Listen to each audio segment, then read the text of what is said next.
Hello, and welcome to Critics and Cars Getting Home. And hopefully we won't be doing any donuts or tailspins or stunts with a handbrake, but we are coming home from Fast 9, or, as they're calling it on the posters, The Fast and Furious Part 9, The 9 Saga, The Fast Saga, or something unnecessarily long-winded.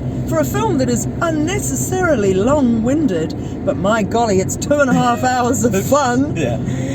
It is, I'm very jealous of a friend of Sarah's, who she does a podcast with, who has just seen the first Fast and Furious film and is going directly into the 9th, which is a bit like seeing somebody when they're a baby and coming back and meeting them in their Vin Diesel or something. Yes, crazy. And the idea behind the podcast is that we're going to be able to chat about 1 and 9 and how different they are. Well, holy mackerel, is 9 different. Yes. So, don't ask me what the plot is. I don't think the plot... It involves family. Oh, really? It's family? And a Fast and Furious film. That's a really subtle theme. I didn't... It's why we get paid the big bucks, is to bring out the themes. Right. Of the films, okay, so family, but family's a theme, Doug. It's not a plot. That's what it's about, though. Right. So, I don't know. There's some plot. There are baddies in it. There's something to do with a potential computer virus, satellites. Charlize Theron is back. She played Cypher in the last one. She's one of the string of maybe baddies. Ramsey is back. She's the fantastic British accented hacker from the last one. She's back as well. And other people are back, one of whom's on the poster, who we won't spoil the context for how Han returns to this film. But one thing I will say, this is the first time in my memory, and I haven't seen all 8 so far, but I've seen most of them. It's the first time I'm mindful that they're doing a whole lot of origin stories and flashbacks, and also rewriting history. I'm finding that this Fast Saga is increasingly rewriting history, aren't they? They're bringing people back from the dead. They brought Michelle Rodriguez back many movies ago, gave her a spot of amnesia, and now she's fine. Yes. And there are various other people who are turning up like that as well. Well, and we do start 30 years in the past or something. Yeah, we started in like 1989. At those who are familiar with the saga of Dom Toretto, as played by Vin Diesel, will know that he was traumatized by the death of his father while racing. You might think we didn't need to see that, but clearly 9 movies in, we got to go somewhere. Well, maybe it's because of the Formula One Netflix series that we're so enamored of. You know, maybe people are now. Maybe they know, well actually they know that we've always enjoyed watching the Fast and Furious movies, I guess. Hey, people going around tracks. Yeah. But in this instance, we go back to 1989. I guess it's stock car racing, is it?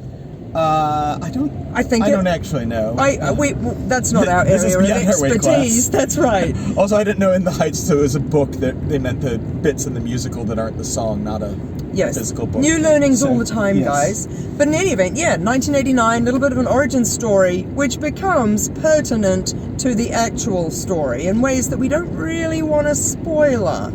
Yes, other than that John Cena's involved. John Cena is involved. Who I'm not a big fan of as a screen presence. No, I don't like him at all as a screen presence. He takes up too much space.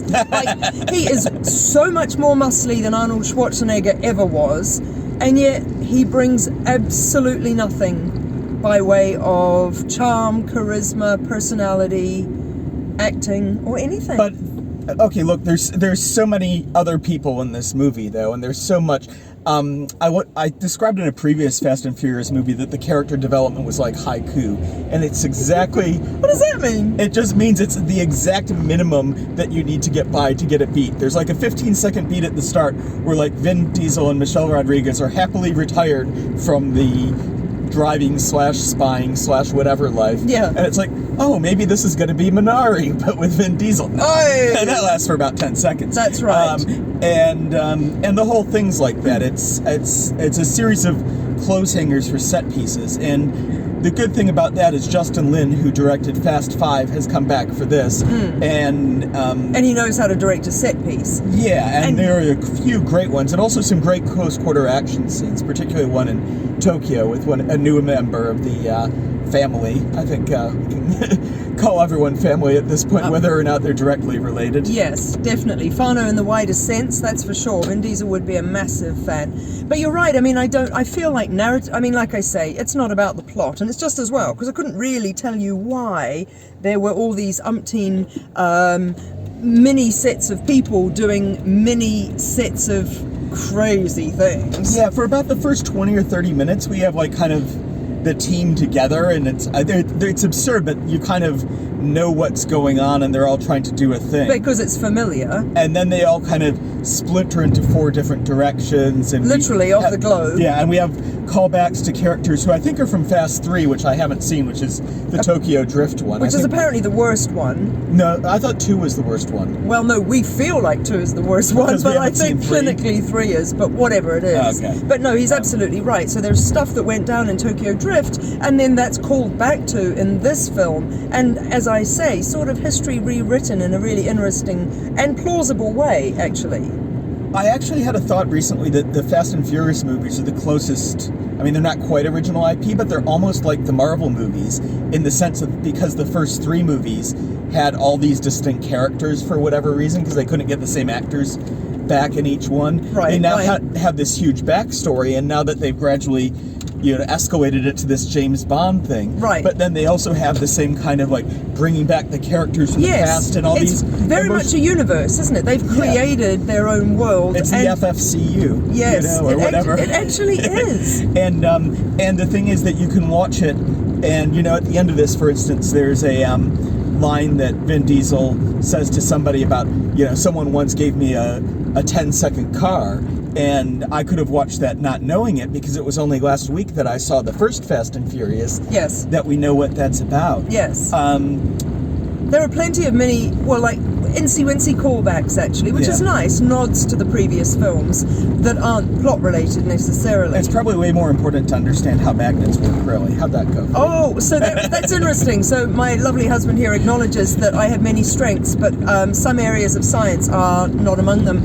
And magnets, it's not confusing to the extent that I know that stuff goes ka-ching, but my goodness, they play hard with magnets. And actually a lot of the big motorway scenes of chaos and destruction that go on and on and on remind me a lot of Christopher Nolan, both Tenet and Inception, but mainly Tenet, because there's a lot of vehicles going backwards, flipping over, and actually they're doing it because of a magnet. It's not really a spoiler, don't worry about it. You're going to an action movie, but in Tenet, of course, it was because of time, and that's all tricky, and I have to say I like it tricky. I didn't find this tricky. I found it... It's not tricky. Implausible, and I kept thinking it's as dumb as a bag of hammers.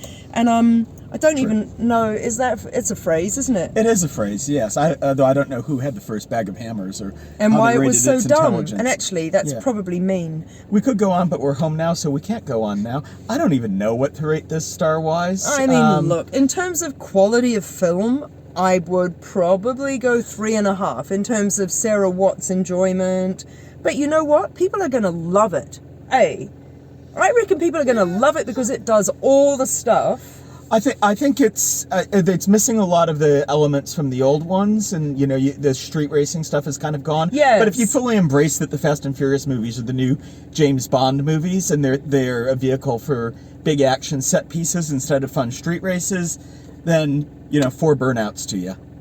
4 burnouts. I can't give it stars. I don't know what to think about its star rating. Yeah, you be the judge. Let us know in the comments. Woohoo! See you next time.